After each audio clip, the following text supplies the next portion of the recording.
Boa noite, gente.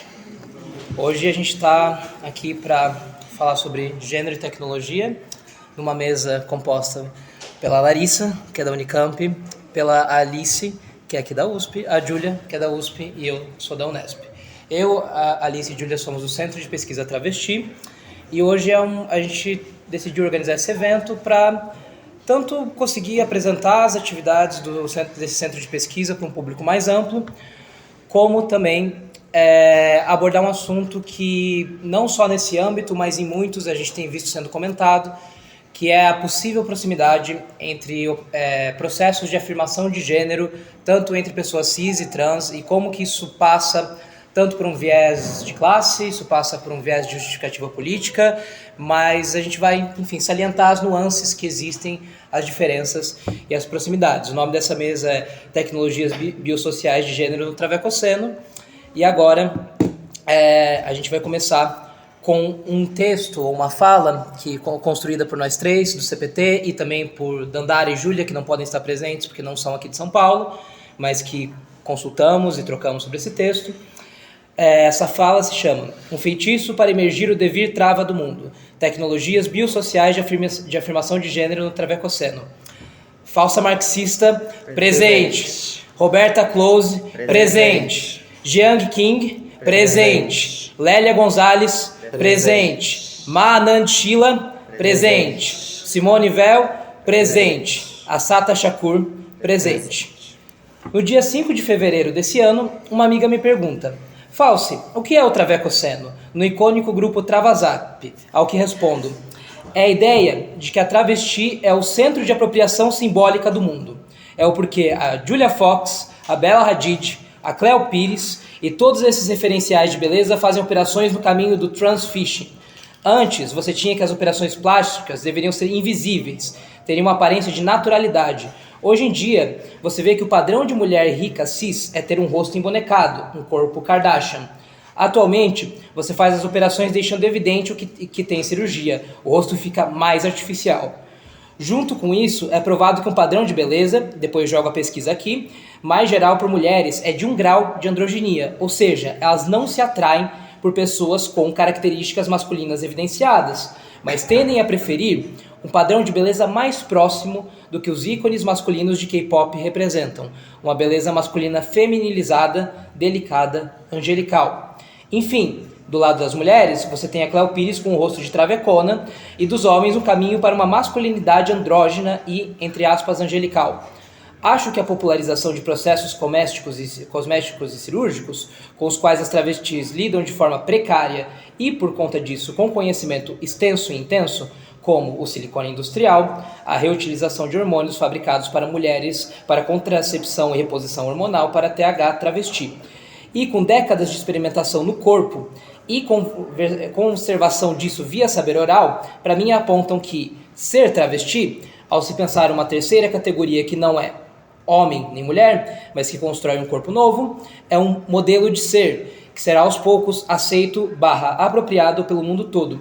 Antes você via que o padrão de beleza do rosto era a simetria, harmonia, com a proporção áurea aplicada para a análise facial. Hoje não. O rolê é ser embonecada e está tão popularizado que a própria Kim retirou os implantes e quis ter uma aparência mais natural, assim como a Jekai. Mas um dia eu elaboro melhor. Por enquanto, é mais uma percepção. Falsa Marxista 2023, Travazap. O Travecoceno é um vírus manifestado pelas travestis dos anos 60, as responsáveis por cunharem o termo travestilidade, tecerem o pajubá e parirem o mundo estético em um eco que hoje alcança e ressoa através de mim e de outras travestis. Se hoje alguém como Brian Johnson, CEO da empresa Kernel, que pesquisa monitoramento cerebral, além de ter transfusões de sangue com seu pai e filho, manter uma dieta e rotina de sono estrita, usa estradiol em seu programa em se tornar imortal, ou ao menos prolongar indefinidamente a sua vida, é porque no início dos anos 60, as travestis construíam um corpo de silicone e carne, orgânico e inorgânico, natural e esculpido. Se hoje o rosto de Madonna se converte aceleradamente em uma uma máscara mortuária com aspectos faraônicos, na luta de uma beleza alienígena, é porque as travestis utilizaram o próprio corpo, subjetividade e espaço social para construírem um circuito de práticas significantes que buscava tanto o reconhecimento entre as suas, uma forma de solidariedade política e estratégia de sobrevivência, quanto a autodeterminação de seus corpos e mentes. Alguém como Bella Hadid não é um acaso do destino, é o exemplo concreto da transformação da beleza cisgênera em uma beleza de silicone, a beleza construída há décadas por travestis. O Travecoceno é a reação das travestis em prol da sua emancipação, de lutarem contra o status de commodity, que é expropriada simbolicamente, financeiramente e fisicamente, e de mobilizarem os poderes do horror, o próprio signo da abjeção, da transgressão do tabu, neste caso, o tabu sendo o sistema sexo-gênero. Nesse sentido, temos a técnica como mediadora do meio social, sendo a técnica que aqui falamos justamente a aplicação de hormônios sintéticos, esteroides, procedimentos corporais invasivos e cirurgias estéticas diversas. Mediadora do meio social, pois através dessa técnica que estamos aqui falando, é possível se aproximar do padrão estabelecido artificialmente através da mídia e pelo biopoder. Temos novos métodos de reprodução e de existência, mas que, na verdade, são novos apenas para os conformistas de gênero. Kulik, em seus estudos sobre as travestis de Salvador, na Bahia, já evidenciava as dinâmicas corporais partilhadas pelas travestis nos anos 90, para chegar ao que seria o corpo mais feminino possível, injetando silicone industrial, aplicando hormônios sintéticos e realizando cirurgias para arredondar o rosto. Como dito por Luísa Marilac, o corpo é a peça de arte da travesti. Portanto, é nele que as travas expressam não apenas o seu gênero, mas a sua compreensão do que é ser mulher, uma leitura nova do feminino. Estando muito bem conduzidas na dinâmica de transformar nosso corpo em arte, nós, travestis, estamos também na vanguarda da compreensão da moda que surge agora para que corpos não dissidentes de gênero que se interessam em modificar seu corpo, buscando se enquadrar ao que está conforme o gênero que estes próprios inventaram, produziram e reproduziram. A técnica é então um meio, não tão somente, mas também um sistema que difunde uma ideologia. A ideologia do que é ser um corpo feminino ou masculino, artificialmente produzido e reproduzido pelo espaço e no tempo. Continuando, a carta tem 2 pontos. Primeiro, sobre invertidas históricas. Trata-se de uma ironia estética histórica curiosa. As características fisionômicas tipicamente associadas ao corpo e rosto de travestis, artefatos esses da busca da parte de pessoas com corpos tipicamente afetados em maior ou menor grau pela testosterona nos primeiros anos de vida, por um padrão de beleza especificamente brasileiro e branco hegemônico na década de 90 no Brasil, passam a ser características também almejadas por mulheres cis.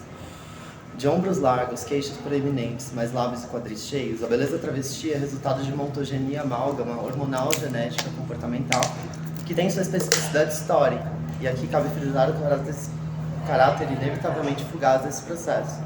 Não somente padrões de beleza mudam, e o rosto embonecado, anguloso, buscado pela Cléo Pires pode eventualmente sair da moda entre mulheres cis, o que já vem acontecendo, como também a própria imagem comum do que é uma pessoa trans deve se alterar, em particular à medida em que, espera-se, cresce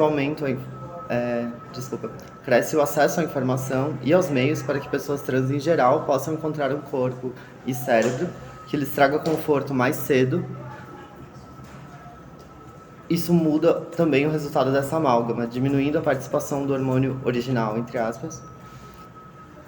Ou seja, o aumento da acessibilidade a bloqueadores de puberdade e terapia hormonal para adolescentes trans, ainda que pavorosamente lento, é um movimento nesse sentido. Ponto 2. Pedagogia corporal travesti. O Travecoceno, contudo, transcende o impacto em normas de beleza, e seu impacto mais significativo resta nas lições que deixa a respeito de autonomia corporal e da superação de aspirações ao natural pela adoção ativa de tecnologias e práticas de modificação da mente e do corpo. Apenas 4 anos depois do STF decidir pela instituição de um procedimento simplificado e não genitalizante para alteração do registro civil de pessoas trans, permitindo a alteração de nome e gênero apenas por autodeclaração, um resultado de uma longa batalha judicial levada a cabo por pessoas trans, O Congresso Nacional decidiu aprovar a possibilidade de que qualquer indivíduo agora possa alterar o seu nome imotivadamente ao completar 18 anos. Da autodeterminação do próprio nome, conquista nossa, agora dada de graça a todos, a exploração livre e consciente do uso de intervenções cirúrgicas, estéticas e hormonais para buscar conforto e também, sim, beleza, pessoas trans, e no Brasil em particular travesti, podemos, inadvertidamente, servir de referência cirúrgica, farmacológica e, sobretudo, discursiva a grupos muito díspares, que vão de mulheres fisiculturistas a homens cis na andropausa, demonstrando que a autodeterminação não é algo a se temer. Para finalizar a nossa fala, derretimento da matriz cis-heterossexual. Uma citação. A única política revolucionária resoluta é orientada pelo pensamento feminista, mas apenas se as forças sintéticas mobilizadas sob o patriarcado são extrapoladas além da possibilidade de assimilação, ao invés de serem criticadas pela perspectiva de genealogias mutiladas. Genealogia como a dissipação das origens recuperadoras, como em Nietzsche, e não como nostalgia sentimental. As mulheres da Terra são segmentadas somente por seus pais e maridos. A sua função praxial é indistinguível da luta contra os micropoderes que a suprimem quase imediatamente. É por isso que o protofascismo das leis de nacionalidade e controle de imigração tendem a ter um caráter tanto racista quanto sexista.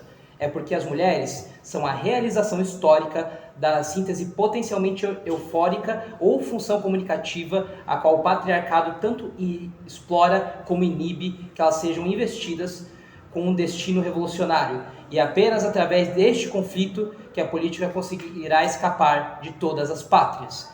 Em seus estudos meticulosos sobre o patriarcado, Lucy Irigaray demonstrou amplamente a urgência peculiar da questão feminista, mesmo que suas soluções políticas são frequentemente nostálgicas, sentimentais e pacifistas. Talvez somente Monique Wittig tenha adequadamente abordado a inescapabilidade da tarefa militar encarada por qualquer feminismo revolucionário sério, e é difícil não estar desanimada pela enorme relutância que mulheres demonstram historicamente em perseguir a sua luta com suficiente agressividade e brutalidade. A esquerda tende a ser evasiva sobre a violência amortecedora intrínseca à luta revolucionária, e o feminismo é frequentemente fastidioso a este respeito, até mesmo se convertendo a ideologias absurdas, místicas e gandianas. Se a luta feminista constantemente foi despriorizada na teoria e prática, é certamente por causa do seu recuo idealista da moeda da violência, o que quer dizer, em outros termos, do único assunto prático da política. O aparato do Estado de uma sociedade industrial pode certamente não ser derrotado sem uma inclinação a escalar o ciclo de violência sem limites.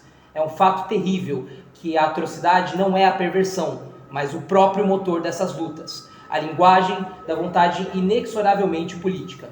Uma luta revolucionária contra o Estado da metrópole moderna só pode ser lutada no inferno. É essa verdade dura que deslocou a política ocidental em um crescente reformismo servil, enquanto transformava lutas nacionalistas na única arena de contenção vigorosa contra configurações particulares do capital. Nick Land, Kant, Capital e a Proibição do Incesto, 1987, tradução nossa. A história é a seguinte: a Terra é capturada pela universalidade tecne-travesti como a luta anticolonial contra a racionalização eurocêntrica da adequação entre a divisão sexual e os papéis sociais de gênero, ou, em outros termos, a exportação simbólica e violenta da matriz cis-heterossexual. Acelerar militaristicamente as tecnologias biosociais é provocar um processo de crescente fusão na máquina de reprodução social do patriarcado capitalista ao ponto de derretimento. Enquanto a matriz de poder colonial produz seus planos universais de dominação e instiga fantasias de submissão, a tecnetrava se moderniza, acelera, reatualiza a resistência anticolonial de povos não europeus contra a assimilação absurdamente violenta do um. O derretimento dos sistemas de educação, doutrinação e ideologia cis é acompanhado por um ataque no ponto nerval do controle do mundo simbólico, ou o aparato de distinção burguesa, precipitando a sua mutação em zonas psicohistéricas de exploração e centros de inteligência cyberanja e tecnatrava. Se a cisgeneridade e a branquitude são ficções que se tornaram reais por conta da sua instrumentalização empreendida no destino manifesto das navegações europeias, Se a distinção entre humanos é artificial e disposta em prol da dominação e da outrização do status de diferença, revertemos o jogo com uma imagem refratada e distorcida dessa operação. O travecoceno é uma mitologia, uma forma de compreender a noção de eu e de produção de conhecimento, e, enquanto mitologia, é um sistema significante e filosófico que apreende as questões elementares do que chamamos de humano. Se a reação do masculinismo e dos coaches é espalhar uma histeria masculina nazista que chora lágrimas de crocodilo pelo passado, então o travecoceno mobiliza o devir trava do mundo para acelerar as tecnologias biosociais em direção da abolição de gênero e o fim do capitalismo. A hiperstição, o mito, o meme, o gênero. A semelhança entre esses conceitos é que eles se tratam de profecias autorrealizáveis ou ficções especulativas que tornam-se reais por conta da tração e infiltração que ganham no mundo. O travecoceno é a virada travesti da ontologia, o apeiron, a zona de indeterminação para os gregos e de onde o início e o fim do mundo, onde o caos e o novo brotam, é encarnada hoje na indeterminação aberta pela subversão tecnocultural empreendida por travestis há décadas. Sejamos, então, o fim do mundo e sua razão de ser, a construção de outra forma de conhecimento, uma apreensão coletiva do que os filósofos chamam de ser. Tudo isso que narramos já está em processo. Já ocupamos universidades, galerias de arte, museus e lugares de prestígio no mundo todo. Nós só damos o privilégio de tornarem vocês, a cisgeneridade, conscientes disso também. Afinal, por que você não vira travesti também? Acho que ficaria muito bem.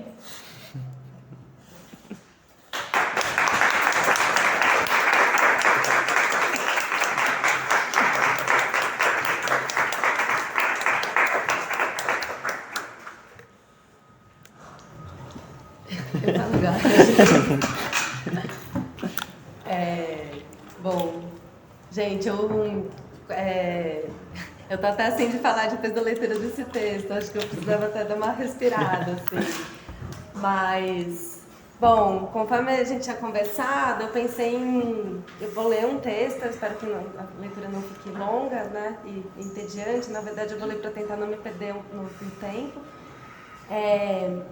Bom, o que eu gostaria de falar aqui hoje, primeiro, né, eu agradeço muito o convite para participar dessa mesa, eu estou muito feliz, fico muito contente também de estar nesse espaço, também num contexto de greve, que eu acho que, enfim, são lutas do movimento estudantil muito importantes que estão sendo mobilizadas nesse momento, que é um espaço onde eu estudei, um espaço onde eu também construí muitas greves na década passada e, enfim, traz um contentamento muito especial poder estar aqui falando também.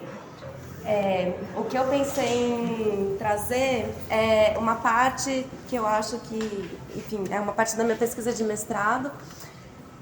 Eu estudei um jornal que foi produzido por dissidentes de sexualidade e gênero durante a ditadura militar. Esse jornal se chama Lampião da Esquina. Ele é um jornal que foi produzido, editado, né, principalmente por homens gays e bissexuais na ditadura militar, mas ele foi um jornal em que talvez a gente tenha o primeiro grande volume de registros escritos sobre os debates da comunidade de dissidentes de sexualidade e gênero nesse momento. Então, por isso, a importância desse jornal, né? Ele foi produzido de 78 até 81, justamente nesse período de distensão da ditadura militar, onde já havia alguma abertura possível, né? Que as pessoas pudessem falar sobre isso sem tantos ataques do regime militar.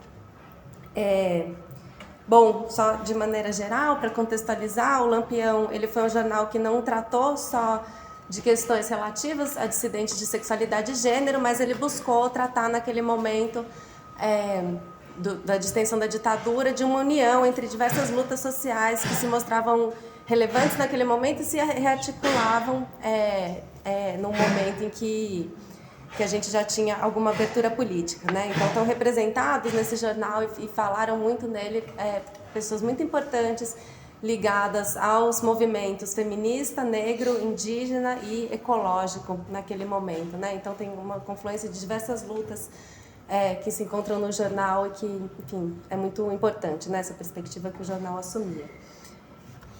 Bom, indo mais para a parte que eu preparei para a gente, enfim, que eu acho que talvez eu possa contribuir com o debate, é pensar quais que eram os debates, então, que eram travados. Primeiro, né, entre sociedade civil e dissidentes de sexualidade e gênero, naquele período, entre os dissidentes entre si, e aí polarizando um pouco, né, porque há diferenças, né, entre as travestis que estavam escrevendo no jornal e outros LGBTs, marcadamente, né, esses homens gays do conselho editorial, e entre as próprias travestis, né, existem várias diferenças de perspectiva, eu acho que o jornal registra isso, enfim, de uma maneira interessante. Bom, tem um conjunto, e aí eu vou começar a ler aqui, tem um conjunto de matérias do Lampião que vai se dirigir a essas temáticas relativas a inovações tecnológicas que começavam a aflorar nesse período militar, com potencial de desestabilização das compreensões correntes sobre relações de gênero e sexualidade. Eu não vou me estender sobre algumas questões, mas só para pontuar, né, nesse momento, é um momento onde se estava também vários debates internacionais eram trazidos, né, pela comunidade dissidentes de sexualidade e gênero para serem debatidos. Então, questões, por exemplo, que estavam acontecendo na Inglaterra, relativas à legalização de inseminações artificiais, né? Então, tem todo um debate que os partidos conservadores ingleses estavam se posicionando contra, né, essas novas tecnologias, dizendo que isso ia acabar com o ambiente natural e normal da família, o quanto que várias organizações de mulheres lésbicas estavam se posicionando a favor dessas tecnologias naquele momento, diversas controvérsias eram suscitadas a respeito disso. Uma grande luta também, isso passa por um debate tecnológico importante nesse período, né? Também era travada uma grande luta já, né, pela legalização do aborto no Brasil, enfim, coisa que até hoje a gente não tem, infelizmente. A isso também se articulava, né, um grande debate das feministas naquele momento, em relação às controvérsias que advinham das pílulas anticoncepcionais, e nesse momento que as pílulas passam a ser popularizadas no Brasil, e nesse momento, enfim, mulheres cis estavam discutindo quais que seriam os potenciais efeitos dessas pílulas, né? Por um lado, significaria liberdade sexual, por outro lado, existia uma grande resistência a esses novos fármacos que eram trazidos pelas indústrias farmacêuticas, né? Então, existia toda uma crítica pensando o quanto que esses corpos de mulheres cis não estavam, na verdade, sendo usados como cobaias para experimentação médica, né? Então, eram debates que estavam ali sendo colocados nesse momento. Mas o que eu gostaria de frisar mesmo são os debates relativos a intervenções biotecnológicas sobre corpos, principalmente de mulheres trans e travestis, né? Os homens trans não estão, enfim, e outras identidades de gênero dissidentes não estão representadas no Lampião, então estou aqui falando especialmente de travestis e mulheres trans. Entre esses debates sobre essas práticas de intervenções biotecnológicas sobre o corpo, um que se ressalta muito no jornal é aquele relativo ao que era chamado naquele momento de, eu vou ficar aqui fazendo aspas o tempo todo porque eu estou citando coisas do jornal, cirurgias de reversão sexual, né? E esse debate trazia à tona as lutas pela legalização dessas práticas, algumas controvérsias públicas a seu respeito e os riscos e desconfianças sobre os efeitos colaterais que poderiam existir em relação a essas práticas. Em torno desses debates ficam evidentes as dificuldades de pessoas dissidentes de gênero e sexualidade que buscavam adentrar um universo de práticas biotecnológicas não hegemônicas ou mesmo ilegais naquele momento. Ilegais, né? O Estado militar colocando como ilegais. Simultaneamente, essas práticas também denotavam riscos e sofrimentos para aquelas pessoas que, ao utilizar essas técnicas e substâncias não regulamentadas pelo Estado, buscavam caminhos marginais aos dispositivos médicos vigentes, que traçavam os limites do que era ou não permitido fazer com o seu próprio corpo e dos modos que era possível ou não fazer isso. E aí eu começo a dar alguns exemplos com algumas matérias, né, que são publicadas no jornal. Uma delas, que é chamada Transsexualismo, um julgamento moral, o jornal faz uma denúncia da condenação do médico cirurgião Roberto Farina por conta de uma cirurgia de reversão sexual realizada por ele no Hospital Oswaldo Cruz, em São Paulo. Em 71, esse cirurgião foi responsável pela primeira cirurgia desse tipo realizada no Brasil. Em 78, é aberto um processo pelo Estado militar contra ele, sob a acusação de que ele teria causado lesões corporais à sua paciente Valdirene. De acordo com a matéria, a acusação alegava que o ato cirúrgico haveria resultado ao ofendido a perda irreparável dos órgãos sexuais e a inutilização de suas respectivas funções. O texto acusatório ressaltava que Valdir, e eles estão colocando aqui o nome morto, sem maiores problematizações, era indubitavelmente do sexo masculino, portador de órgãos genitais masculinos sem traços do pretendido hermafroditismo, e por isso não poderia jamais estar em pessoa do sexo feminino. Aqui só uma nota, né? Existe um deslizamento conceitual mesmo nesse momento entre alguns termos, né? Então, por exemplo, homossexualidade ou homossexualismo muitas vezes é um termo atribuído a travestis e muitas vezes é um termo pelas quais elas mesmas se autodenominavam, e também existe um deslizamento semântico entre hermafroditismo ou intersexualidade, que aparece menos que hermafroditismo, e travestilidade. Bom, por fim, esse ato é qualificado como criador de graves problemas para o relacionamento social do indivíduo. Essa matéria em questão faz uma dupla denúncia desse processo. Primeiramente, destacado que a origem do processo não foi a queixa da própria Valdirene, mas uma denúncia que veio de um promotor ligado ao Estado Militar, que não estava nem um pouco preocupado com o que tinha acontecido ou não a pessoa operada. Ele alegava que a operação poderia significar, enfim, um problema para a família e para as relações matrimoniais, sendo, portanto, e aí o jornal que vai fazer essa denúncia, um julgamento moral. O jornal recupera nessa denúncia a fala do promotor, né, nesse inquérito que vira um processo acusatório depois. O promotor do processo vai dizer: essa decisão tem grande alcance social, porque vem, sobretudo, tranquilizar a família brasileira. Ela poderá se ver obrigada a enfrentar no lar alguém com problema semelhante ao paciente do caso em exame. Entretanto, jamais estará obrigada a suportá-lo na condição de mutilado. Essa mesma lógica foi reforçada por outras publicações da imprensa hegemônica nesse momento, né? Uma matéria no Estado de São Paulo, publicada no mesmo mês, em 78, diz: a decisão adotada pela Justiça Paulista faz honra às suas tradições. De fato, fosse outra e muito breve, teríamos reproduzidas as alterações dos registros de nascimento para que pudessem unir-se pelo matrimônio indivíduos do mesmo sexo, tendo em conta não somente as conformações externas determinadas por atos cirúrgicos e pela administração dos hormônios. Em segundo lugar, a matéria destacava acusações a lesões corporais gravíssimas e mutilação do corpo, que elas seriam descabidas se comparadas às cirurgias cosméticas correntemente feitas por mulheres cisgênero no país.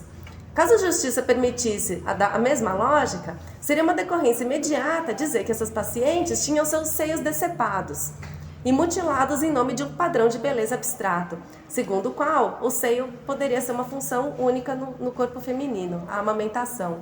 Existe um jogo que o Lampião vai ter, né, em várias matérias vai aparecendo, que é tentar fazer essa aproximação corrente, né? Veja bem, se a gente estiver olhando para essas mesmas práticas, aproximando pessoas cis, a gente então vai estar dizendo que é um absurdo muitas práticas que são legalizadas e correntes nesse país, né? Bom, apesar dessas colocações, a matéria assinada por um dos editores destacava que uma discussão válida em torno desse tema e que ainda não havia sido proposta seria saber se o transexualismo é um fato científico ou apenas uma figura criada pela medicina para justificar esse tipo de operação. Então, assim, em muitos momentos vai aparecer por parte dos próprios editores do jornal um questionamento da própria existência de corpos e identidades trans. Isso é, na sua essência, o que é colocado em xeque, né? A pressuposição desse autor é de que as cirurgias podiam estar sendo realizadas por instituições médicas apenas com o intuito de conseguir lucros às custas dos homossexuais.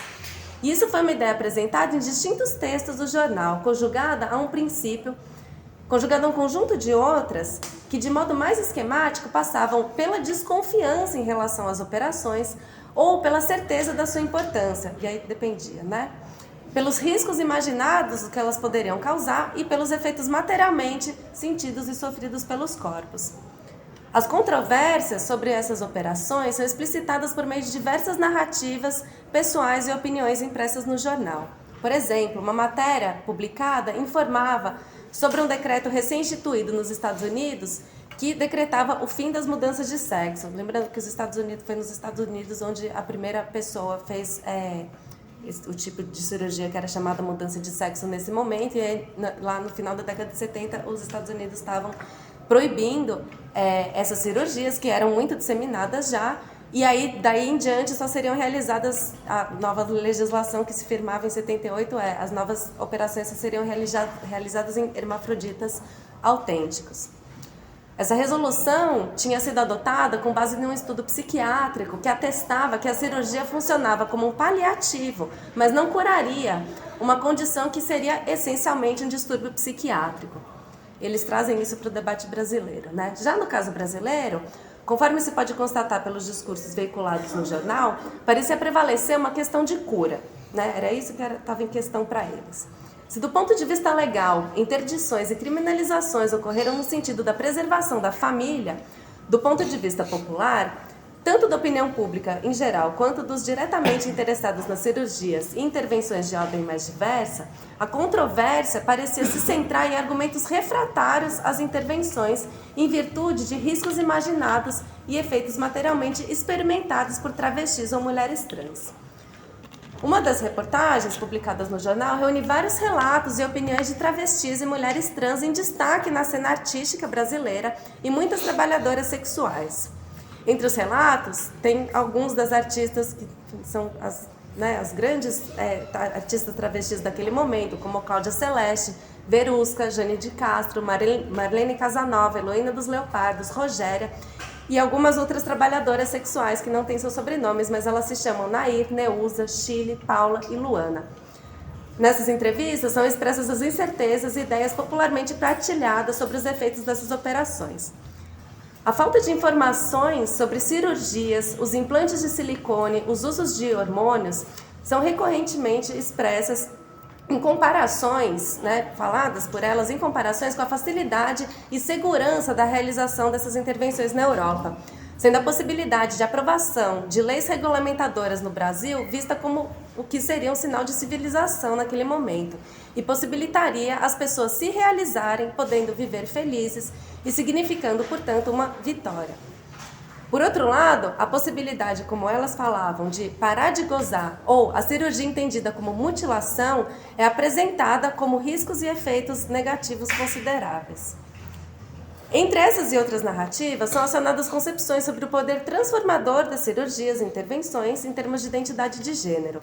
Em uma entrevista ao Lampião, a Rogéria, artista, por exemplo, afirmou que as cirurgias não fariam com que ninguém virasse mulher mesmo. Isso é uma travesti dizendo, né? De modo convergente, uma matéria assinada por um outro editor associou as práticas de intervenções de cirurgias plásticas, uso de silicone e hormônios à simulação de uma identidade feminina, que não seria passível de ser plenamente realizada. O desejo de poder fazer as operações de mudança de sexo é comentado, por exemplo, por um leitor do Lampião, de Recife, como sendo seu maior sonho, para o qual ele tem passado a vida toda economizando. Uma disposição similar é colocada pela Nair, que era uma trabalhadora sexual entrevistada. Ela diz, está me faltando dinheiro para ir para a Europa e fazer. Tem outro conjunto, quer dizer, eu estou aqui querendo dizer, tinha uma parte das pessoas que estava condenando, todas essas experimentações, ao mesmo tempo as pessoas vão falando no Lampião, bom, é aqui que está o nosso horizonte, é isso que a gente mais deseja fazer. Tem um outro conjunto de narrativas, que une várias, se refere a esse fato de deixar de gozar. Isso é tratado como um empecilho, tanto em termos de possibilidade de anulação do prazer sexual, quanto em termos de impeditivo profissional. A Tatiana, que é uma travesti entrevistada em São Paulo, narra ter o sonho de juntar dinheiro para fazer aplicações de silicone no exterior, mas afirma não pretender se operar, graças ao seu medo de não sentir mais prazer sexual, nas palavras dela, porque isso impediria o seu trabalho, conforme ela relata. Entre 6 fregueses, 4 só querem dar. A sua companheira, que também batia a calçada com ela, a Flávia, narra ter implantado silicone por uma questão profissional, para ganhar mais dinheiro, e que não faria operação genital, porque, além de não ficar igual, ela diz, para um entendido, o peito funciona para o que ele está procurando. Elas estavam discutindo muito isso, nos meandros de um debate sobre o trabalho sexual também. A experiência dessas intervenções biotecnológicas, como implante de silicone, eletrólise, uso de hormônios, cirurgias de retirada do pomo de Adão, remodelações ósseas ou dos tecidos do corpo, as mais enfatizadas eram essas transformações nas maçãs do rosto, lábios e quadris. Essas intervenções não predominantes e, em muitos casos, clandestinas, implicavam efeitos materiais muitas vezes indesejados, de ordens mais diversas para o corpo. Em uma entrevista, a Rogéria ressalta que havia interrompido seu uso de hormônios havia alguns anos, ao constatar que seus peitos estavam murchando. Ela também menciona o uso difundido por travestis e mulheres transexuais de um analgésico que se chamava Progenol Retar, vendido, e segundo ela isso era um problema, sem qualquer controle nas farmácias e aplicado numa boa por todo mundo, mas cujo uso frequente passava a impedir o gozo e assim criava um bloqueio mental naquelas que aplicavam. Quer dizer, ela está problematizando isso o tempo todo, né? De uma maneira muito, enfim, difícil, né? Em relação ao contexto europeu, outros hormônios são descritos como o Amplan, uma pílula introjetada cirurgicamente no corpo que faria com que cabelos crescessem, afinaria a voz, faria músculos sumirem, seios crescerem, mas enfraquecia muito o organismo, né? Tem várias delas que relatam as suas idas à Europa e está tomando esse analgésico, enfim, são relatos muito extensos a gente está tomando isso porque a gente está vendo que está funcionando, mas elas iam ficando muito doentes, enfim, não tinha serviço de saúde que acolhesse na Europa naquele momento.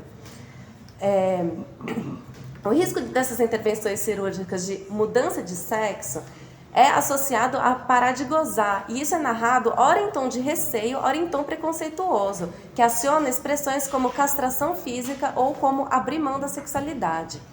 Já as experiências com o uso de hormônios e implantes de silicone, que eram mais disseminadas no país, são descritas a partir de efeitos colaterais sensíveis.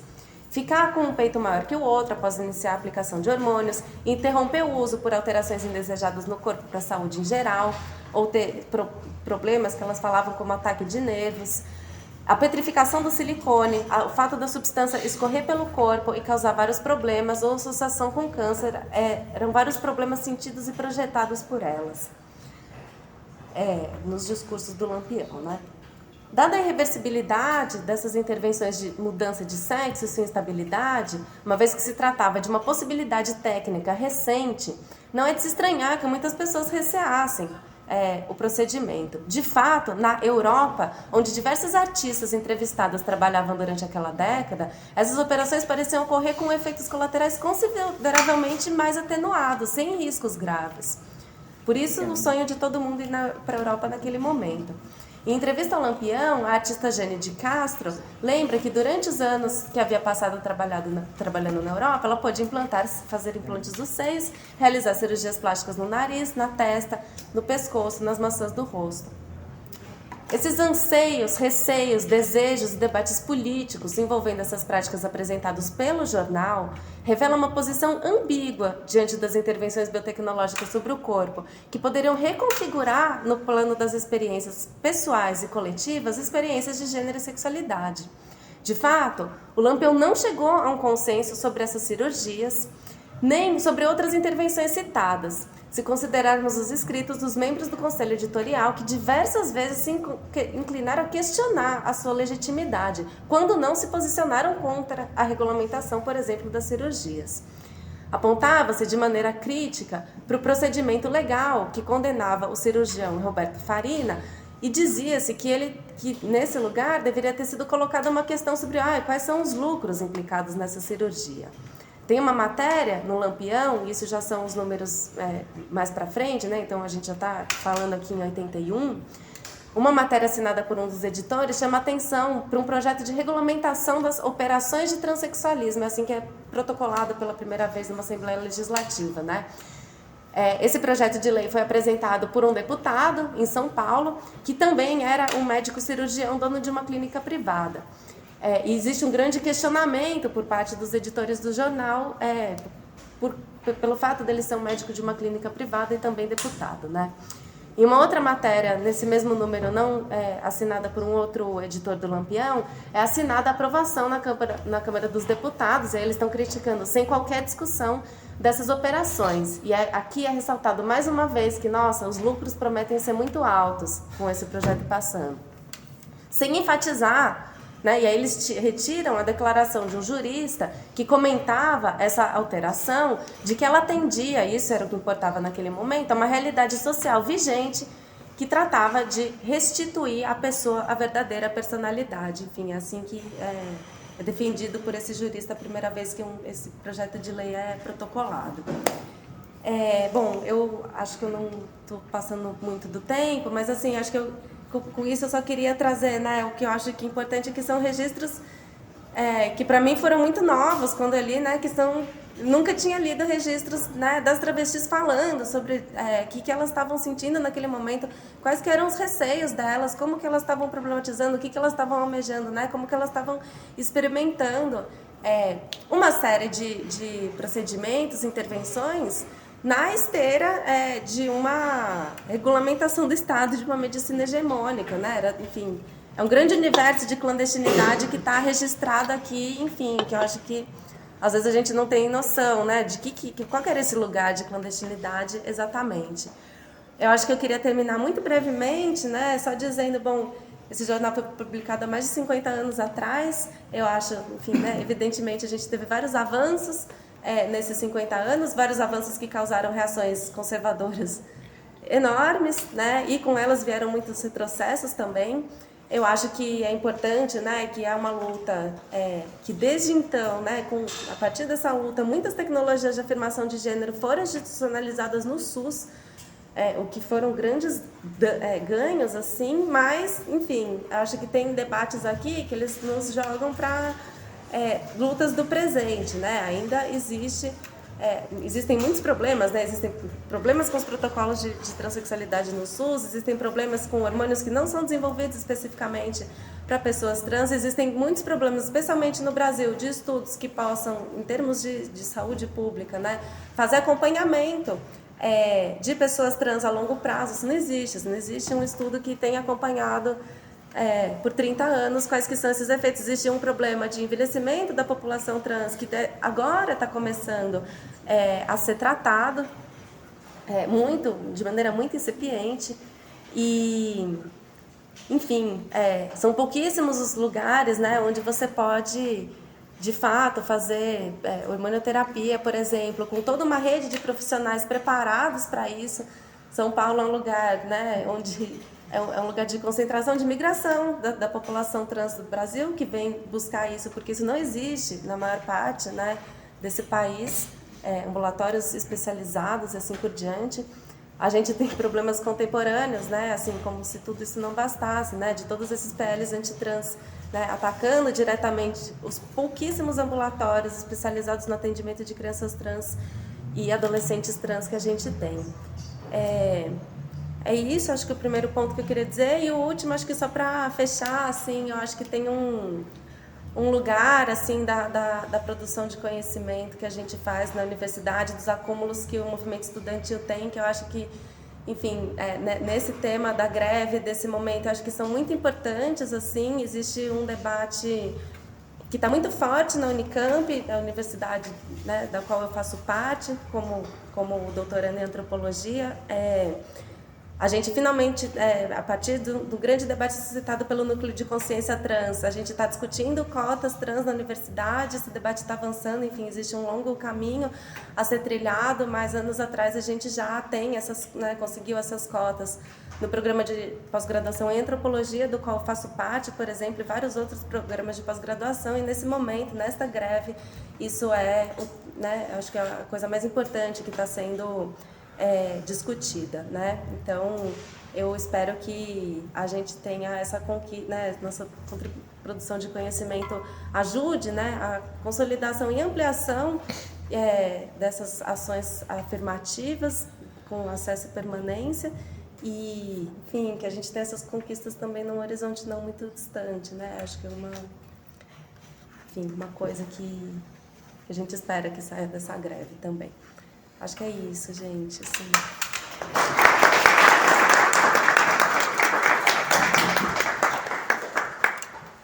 Bom, gente, a gente pode abrir para perguntas agora. Acho que é legal ouvir vocês.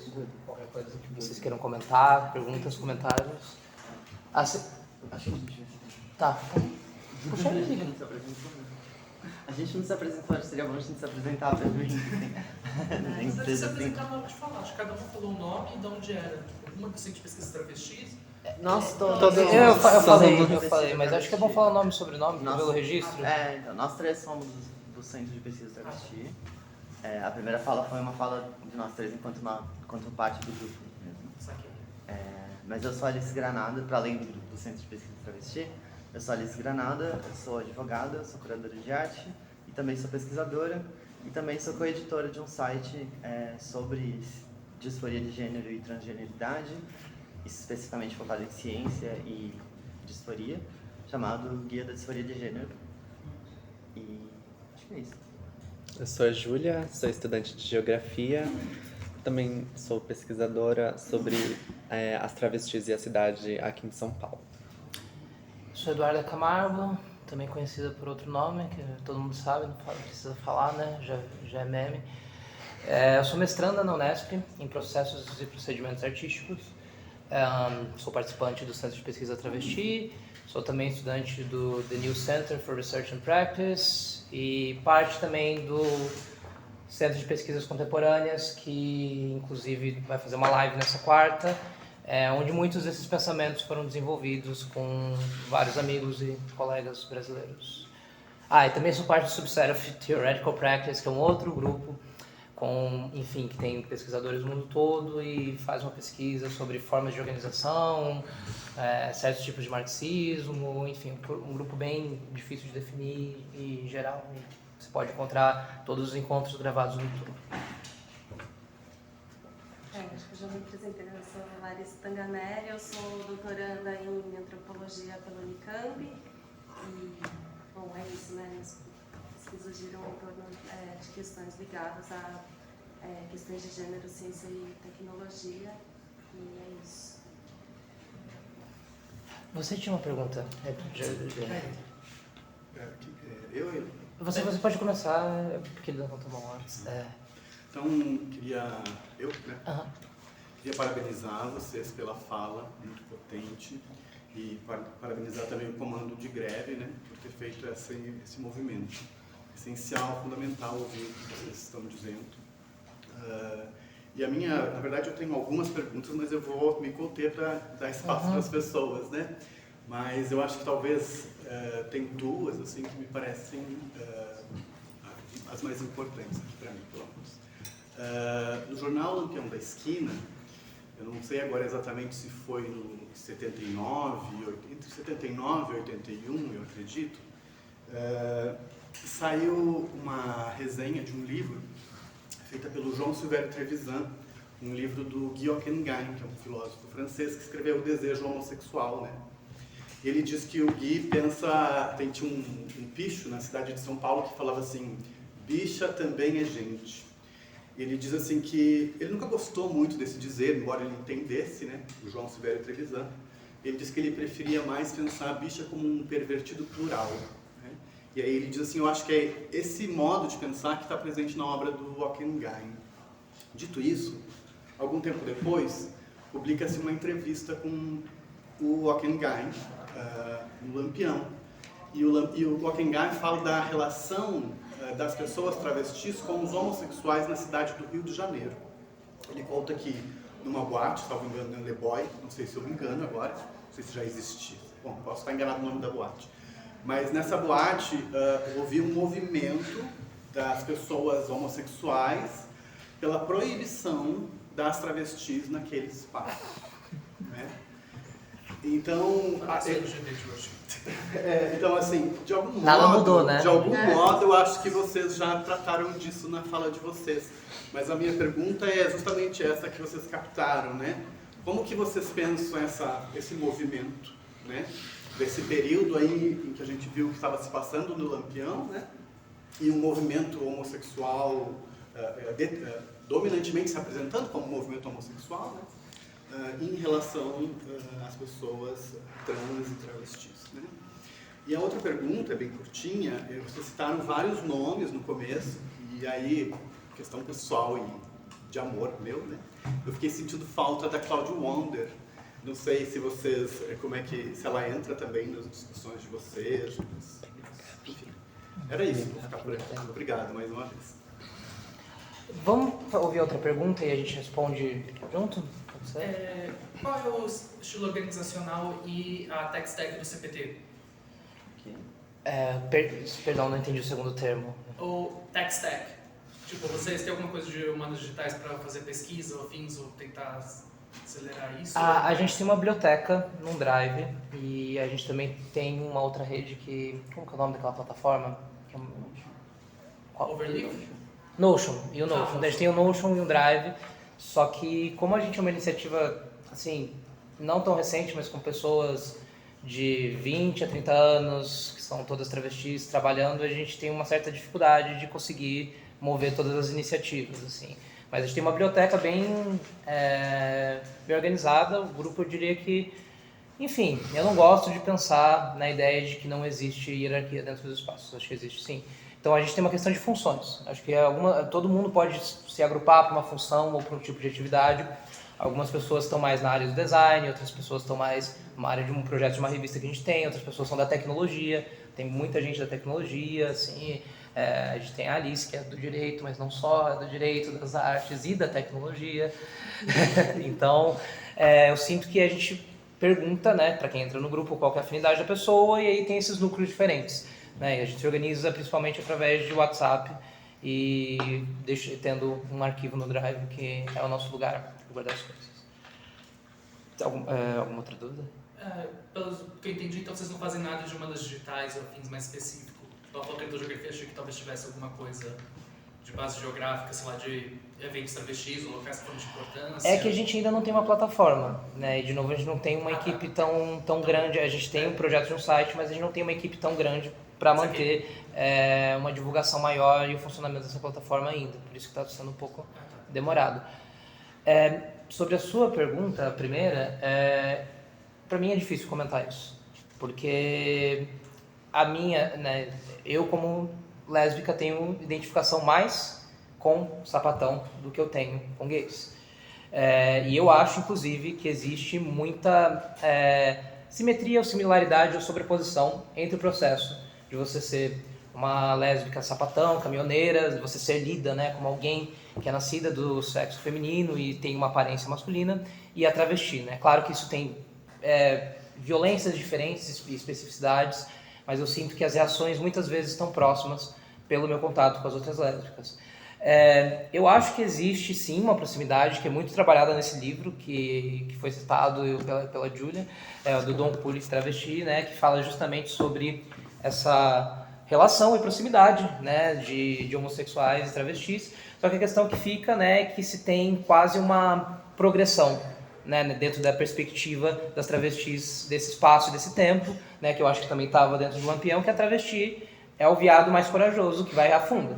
A travesti vive tudo que vive toda a potência do que um viado pode ser. Eu acho que tem uma questão, né, de não se reconhecer como mulher, que já mudou, mas eu acho que também eu gosto desse espaço de dizer não somos nem homem nem mulher, né, o lugar da indeterminação para mim é muito interessante.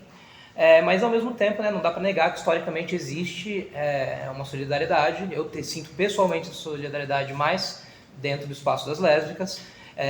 Tem gays que também são muito próximos, eu acho, de travestis, mas me parece uma crescente minoria. Assim, como eu acho que também uma crescente minoria gays que são próximos de sapatão.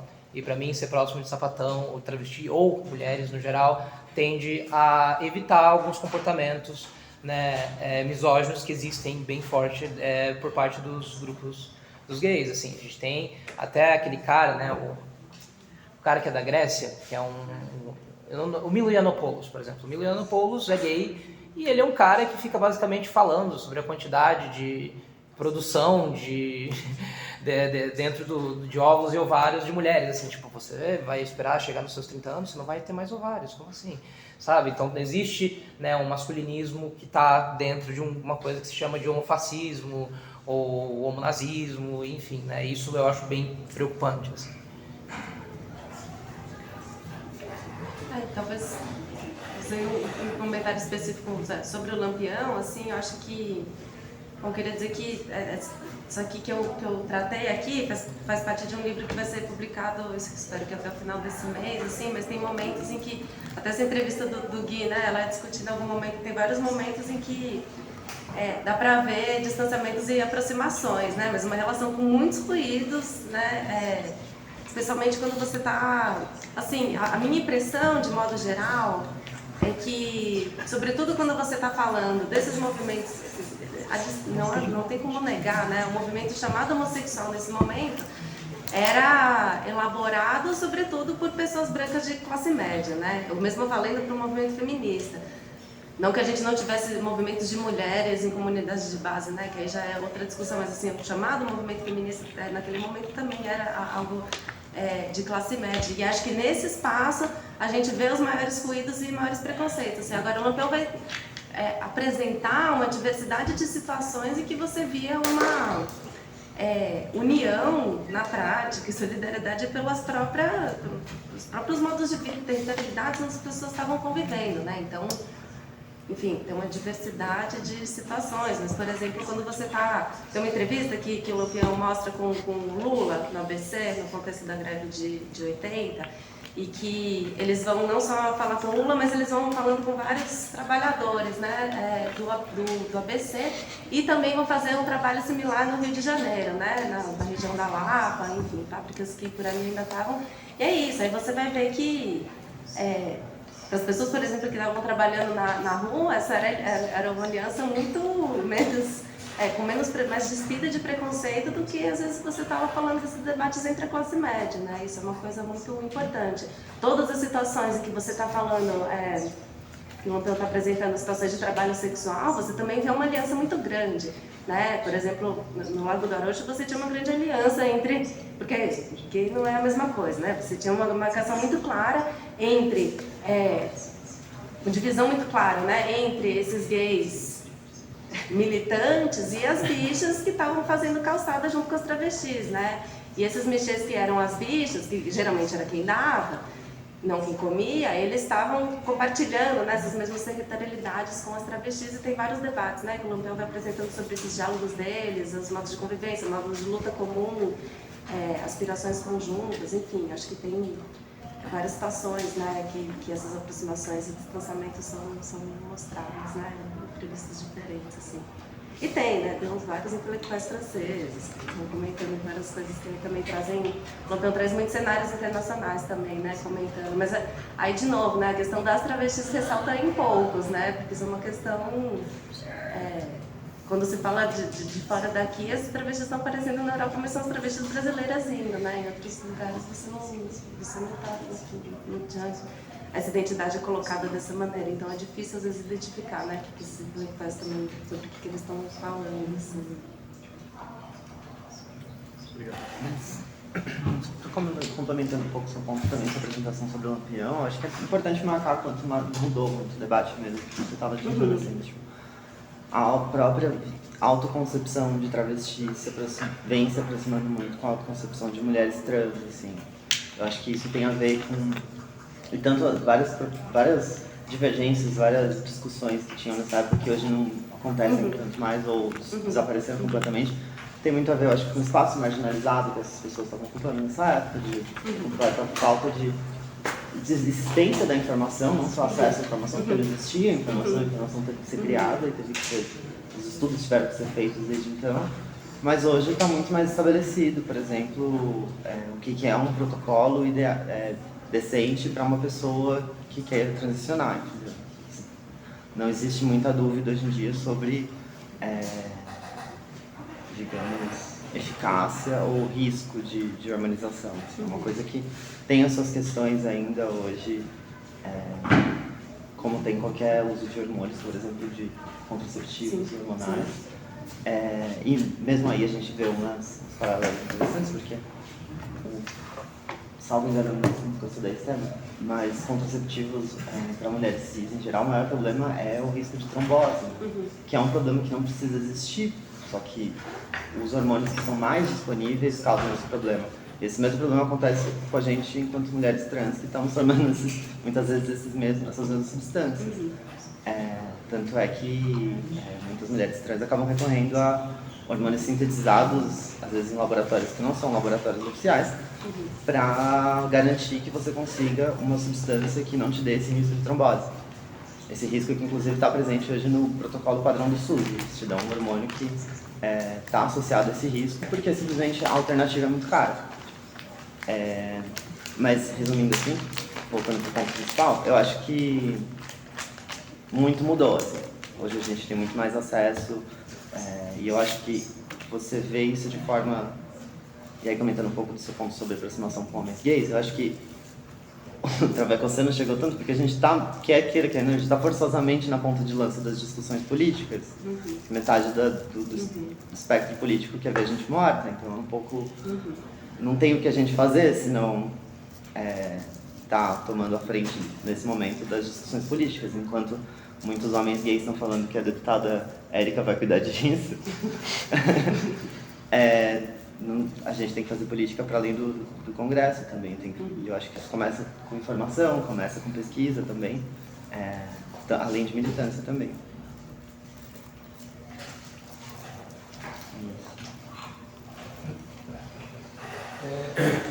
A minha pergunta é sobre o que eles mencionaram sobre a abolição do gênero, que parece que é um horizonte ao qual essa aceleração das tecnologias sociais ela estaria se dirigindo, né? Eu fiquei pensando se, tipo, isso significaria questão de um mundo no qual as categorias de gênero e tal, elas seriam abandonadas e encaradas como algo passado, assim, no mesmo sentido de outros mecanismos de opressão, assim, tipo o feudalismo, escravidão, assim, ou se teria como você ressignificar os conceitos de masculinidade e feminilidade, por exemplo, para você determinar novas experiências, novas sensibilidades, assim, no sentido meio ativo, afirmativo, isso meio me chama de Deus da coisa, ou se não, porque se teria uma reatividade social. Eu acho que as duas coisas funcionam na prática. Se todo mundo é trans, ninguém é trans. É um pouco essa ideia, assim. Se todo mundo harmoniza, se todo mundo desconstrói a percepção de gênero, pouco importa essa distinção. A questão é que a divisão binária do jeito que ela ocorre hoje, talvez tentar fazer a manutenção dessas categorias na lógica que ela existe hoje, ela não vai eliminar as opressões. E é claro que a gente pode só dar outros nomes para elas, assim. Eu acho que na prática, que cada pessoa tem o seu próprio gênero, ou não ter nenhum gênero, não faz diferença. Sim, em efeitos práticos e políticos. Talvez tenham formas teóricas de se pensar e se pôr isso, que são diferentes, mas eu sigo, nesse sentido, a Shulamit Firestone, na ideia de que se você abole, se você também chega num momento de mudança de infraestrutura, onde você abole, você tem um projeto socialista acontecendo também, né? Não dá para desprender uma coisa da outra. Uma revolução cultural não é suficiente, né? Mas dentro de um horizonte socialista, se você abole a distinção entre, por exemplo, no caso dela, cultura e tecnologia, razão e sensibilidade, esses binômios eles não existem só entre masculino e feminino, mas eles são projetados dentro de masculino e feminino e vão ganhando acepções práticas, assim. Então, se você abole essa perspectiva, e eu acho que nesse sentido a Audre Lorde fala muito bem em Os Usos do Erótico, em que ela mostra como o que é erótico na questão do que é sensivelmente prazeroso, do que nos atrai, como isso gera conhecimento, isso gera experiências interessantes, intracomunitárias. Para ela fala, para mim escrever um poema e tá com o meu corpo no sol encostado numa mulher que eu amo tem o mesmo valor. Então eu acho que não tentar ficar fortalecendo que essa lógica toda, que ela está interligada, mas tem manifestações diferentes, é o que é importante. Como isso vai dar na prática, assim, eu acho que tem muitas formas.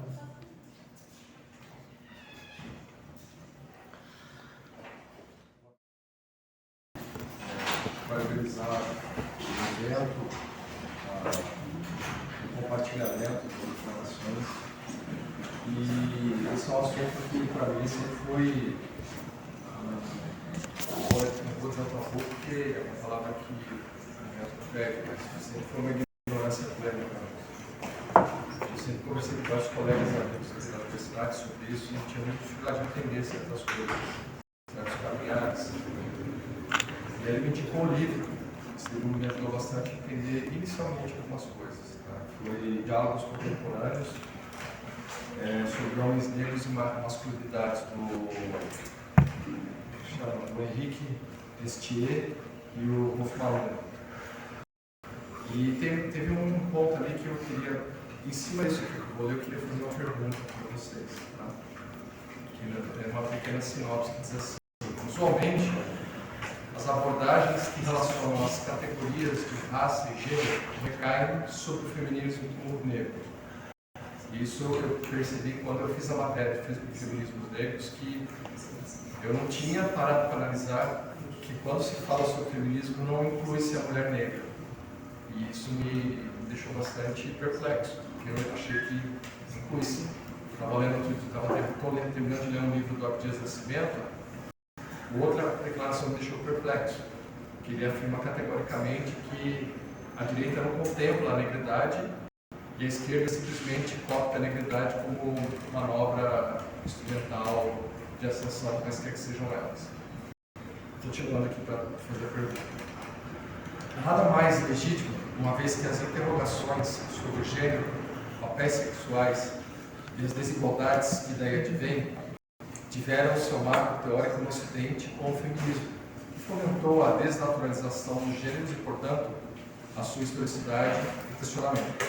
Consequentemente, o objeto principal das suas maiores preocupações incide sobre a mulher branca, enquanto o feminismo negro e o mulherismo africano na mulher negra. Logo, homens negros e brancos tendem a aparecer em segundo plano nesses arcabouços teóricos.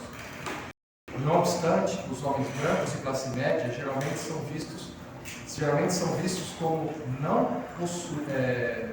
se não possuíssem gênero, como se fossem a referência universal de ser humano, o que não acontece com os homens negros, gays, pobres e etc. Esta é uma razão é uma das razões sobre a necessidade de pesquisas que contemplem essas masculinidades. Aí continua. O meu questionamento é o seguinte: assim como no feminismo negro, assim como nas falas, nas abordagens, nas pesquisas trans, LGBT, em que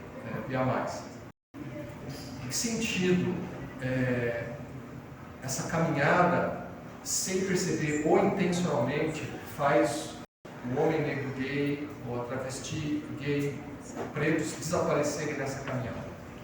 Porque conforme eu vou observando essa caminhada, eu vejo um protagonismo maior com uma face. E essa face é caucasiana. E o protagonismo eu não vejo no negro, a não ser naquilo que alguém comentou assim, quando na beira da esquerda. Ou seja, o local do travesti, pobre e preto, fazendo aquilo que você falou, que é vender o seu corpo, né, no programa. Como a gente poderia, baseado nessa crise, que eu não sei que nível é uma realidade, eu estou apenas aqui colocando agora a opinião, tá? Eu não tenho condições de falar se é assim. Mas como que a gente pode, dentro desse momento, esse protagonismo que existe entre o homossexual, o trans, caucasiano, ele também empoderar o homossexual trans negro, no mesmo pé de igualdade, porque a gente tem que ser claro que isso não é fato. Talvez, acho que na hora que você falou, antes de eu chegar, você pode até ter entrado nesse assunto, mas depois que eu cheguei, eu não vi você comentando. Então, se você comentou, me perdoe ter chegado atrasado. Tá? Se você comentou, qualquer um pode comentar. Vocês querem responder? Posso responder? Quer responder? Assim, qual é o seu nome? É Robson. Obrigada pela pergunta, Robson. Eu acho que o que você apontou de fato é uma realidade, mas eu diria que isso está dentro de um certo tipo de feminismo. E eu acho que, inclusive, é uma instrumentalização do masculinismo, dos coaches, dos incels, de ficar tentando falar que o feminismo trata puramente de mulheres brancas de classe média. E um certo tipo de feminismo é isso mesmo, assim, isso é inegável. Mas esse debate, para dar um exemplo, né, esse debate existe nos Estados Unidos desde das pessoas que estavam lutando pelo voto, né? Existe desde a Sojourner Truth, assim, que é uma pessoa do início do feminismo que já pautava essa questão da exclusão das mulheres. Ela ocorria na prática, realmente, nos Estados Unidos. E quando se fala, por exemplo, de feminismo radical, esse é um ponto muito criticado, que vem principalmente de mulheres brancas.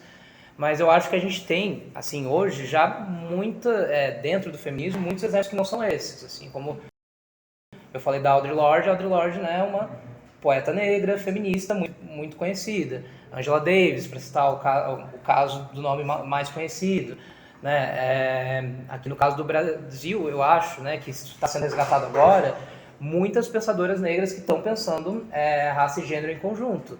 Que eu diria como a Lélia Gonzalez, que a gente citou no início da nossa fala, como a Neuza Santos Souza, como a Virginia Bicudo, como a Beatriz Nascimento, que inclusive teve um livro editado por uma editora gringa agora.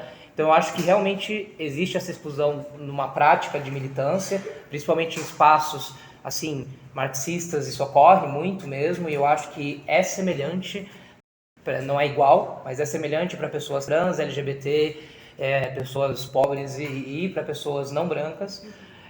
Mas eu diria que no caso específico da travestilidade existe uma semelhança, uma analogia, ao menos, entre o processo de racialização e o processo de transição. Eu não acho que eles são iguais, eles não têm também as mesmas causas, mas eu vou tentar esboçar o porquê disso. A perseguição das travestis começa no Brasil. As travestis surgem no Brasil nos anos 60 como termo, né? E a perseguição das travestis no Brasil acontece após o AI-5, né, em 68, quando se tem uma perseguição a partir do plano Cohen, onde você vai juntar judeu, comunista, negro, travesti no mesmo lugar, né? E a justificativa na época para se prender as travestis era de vagabundagem, que é a mesma justificativa que era utilizada para pessoas não brancas, né? Então você tem uma perseguição estatal que é semelhante. O segundo ponto que eu apontaria como uma sobreposição é que o pajubá, né, a língua das travestis, nasce no terreiro. Então, assim, as travestis não brancas são parte muito importante da nossa história. Eu acho que você pode dizer que num círculo midiático realmente são, eu nem diria travestis, mulheres trans brancas, principalmente para as modelos, né? A gente citou a Roberta Close, que é uma travesti de classe média alta do Rio de Janeiro e que não é à toa que se tornou o ícone sexual que se tornou, por conta dessas especificidades também. Mas por conta dessa formação do pajubá dentro dos terreiros, pegando termos que são do Nagô, do Yorubá, também do espanhol, do francês, mas por esse motivo linguístico, esse motivo até que eu diria de uma prática religiosa, espiritual, essa discussão de raça está muito posta entre as travestis. Porque também, se você olhar os indicativos da ANTRA, por exemplo, né, enquanto para uma travesti branca a expectativa de vida é 35, para uma travesti negra é 25. Né? Então eu acho que essa discussão está posta nos espaços trans, nem todos, evidentemente, mas eu acho que nos espaços mais politizados ela está posta. E assim, só para citar alguém que a Alice falou, né, a Erika Hilton é talvez a travesti mais famosa do Brasil no momento, e é uma travesti negra. Né? Eu diria que, de novo, no circuito midiático, no entretenimento, travestis brancas talvez tenham mais proeminência. Mas eu acho que se existe dentro dessa luta em memória travesti uma busca, né, de evidenciar as diferenças de raça também. É por causa da violência, né? Assim como a base da pirâmide do registro do gênero da mulher. A mulher negra é a base e a receptáculo das piores violências que pode ter. A trans, acho que não sei se é o melhor termo, seria a base mais receptacular em termos de maiores índices de violência. Tem um texto... Casa, fora de casa... Não, sim, com certeza existem graus, né, de violência que são diferentes a partir desses recortes. Isso é indiscutível, né? A gente não pode dizer que todas as travestis passam o mesmo tipo de violência, porque a classe e a raça vai influenciar diretamente nisso. Outro ponto que eu queria falar, eu falei da Beatriz Nascimento, eu fiz um curso há pouco tempo com a Castiel Vitorino, que é uma travesti negra brasileira, que está circulando bem no circuito das artes, e ela foi ano passado, na realidade, ela trouxe um vídeo da Beatriz Nascimento, para falar da proximidade de processos, né, de racialização e processos de transição, onde a Beatriz Nascimento está justamente pontuando como os traços que são lidos como traços negros já não são lidos como traços de mulheres. Né? Então as próprias mulheres negras já experienciam uma coisa que é semelhante ao tipo de transmisoginia que existe, que é já não ser considerada como mulher. Né? Eu diria que existe essa proximidade. A última proximidade eu apontaria no efeito psíquico e na construção psíquica que é criado, né? Eu particularmente me refiro como ideologia cis, e a Neuza Santos Souza, para falar, né, no Tornar-se Negro, ela fala do mito, né, do mito do negro e do ego branco. Então eu diria que o sofrimento psíquico de adequação à cisgeneridade de pessoas trans e o sofrimento também de pessoas não brancas de se adequar a um ego branco são análogos, não iguais, têm suas especificidades, muitas diferenças, mas eu vejo semelhanças pelos pensadores que eu vou lendo que falam sobre isso. A Lélia, no Racismo e Sexismo no Brasil, vai falar qual que é a diferença do grau de violência ou opressão que uma mulher negra passa por uma mulher branca. Ela vai usar, existem 2 fatores biológicos. Ela usa esse termo, né? Enquanto a mulher branca é discriminada por ser mulher, a mulher negra é discriminada por ser mulher e negra. E eu diria que aí, então, talvez, todas as travestis que são brancas, elas têm 2 fatores biológicos. É discriminada por ser mulher e por não ser mulher também. E aí, no caso de travestis que não são brancas, esses 3 fatores, assim, eu entendo mais ou menos dessa maneira. A pergunta dele me lembrou uma outra pergunta que eu tive uns tempos atrás, que é: por que não existe fanboy negro? Tipo, se existe, parece que não tem nenhum. O palpite aqui que eu queria dar, queria a opinião de vocês, se possível, é o seguinte: eu acho que tem a ver com a associação entre feminilidade e infantilidade. O estereótipo de fanboy... Eu tenho outras hipóteses, mas eu gostei da sua pergunta. E de girl está muito associado a um comportamento bem infantil, que eu me lembro, geralmente isso não é permitido para as pessoas negras, já forçam ela para uma vida adulta muito mais cedo. Tem uma outra pergunta que eu acho que a gente pode... Pode? Você acha que fala muito assim, e eu fiz uma questão, se assim, foi falado com uma mitologia, com os livros, e acho que quando a cabeça talvez você não é inevitável, é uma coisa que virá, e não se fica na minha cabeça muito. Eu quero responder essa primeiro e depois a sua. O devir trava no mundo é inevitável. O devir trava no mundo é inevitável, e o caso do milionário que está se estrogenando, eu acho que é um exemplo disso. A Madonna é um exemplo disso. O Joe Rogan é um exemplo disso. A apropriação dos fisiculturistas, sejam homens ou mulheres, são exemplos de que essa era que o Preciado falou da farmacopornografia veio para ficar. Isso vai modificar as percepções de gênero, mas o devir trava do mundo pode ser ruim, como é o caso da apropriação do Brian Johnson, ou ele pode ser bom. Eu estava acontecendo a reação para tornar que ele seja bom, assim. Eu acho que a mudança da percepção de gênero e construção do corpo é inevitável, mas ela vai ser expropriada cada vez mais por uma máquina médica mesmo, cirúrgica, né, hegemônica, assim. E aí a nossa tentativa é fazer com que eu vá para o outro lado. Vocês querem comentar sobre fanboys? Pode comentar sobre a segunda parte, associação entre feminilidade e infantilidade. Não, mas assim, sobre fanboys, assim, olha, vamos partir daí. Pessoas queer, elas têm acessos muito diferentes às ideias de gênero que elas têm. E eu diria que elas são ainda mais específicas sobre ser trans. Porque ser trans é estatisticamente menor do que ser LGBT, certo? E no passado, a gente vê, né, no caso do Don Kulik, ou em outros espaços, como a gente diria, essas casas de acolhimento, as travestis em situação de rua, ou muito precarizadas, você vê a importância da convivência entre travestis e você vê realmente que as travas querem ficar entre as travas. O que acontece hoje é que com acesso à internet e outros espaços, existe uma progressão de pessoas que vai se relacionando só com referenciais gringos. E quais são esses referenciais gringos? Geralmente referenciais estadunidenses e europeus, né? Geralmente referenciais de pessoas de classe média, ou se a gente pensar que os pobres lá têm uma condição de classe média pra gente, entende? Então eu acho que existe um recorte de nacionalidade... Estritamente brancas. E em pessoas estritamente brancas, assim, você tem toda a mina trans querendo ser a Hunter Schafer, por exemplo.